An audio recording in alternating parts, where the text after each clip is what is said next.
Tour of the new property we just bought, Italian Coliseum. This is a luxurious Coliseum that seats about 50,000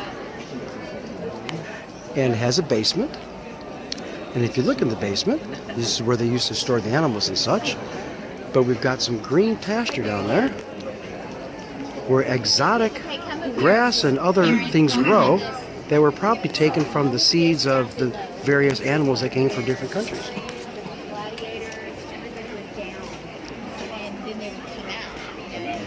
Very affordable, and as you can see, it needs some remodeling.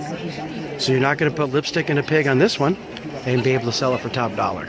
It's going to require some construction and probably some updated flooring. And here's a picture of our tour guide, Elena, and my lovely bride, Stephanie.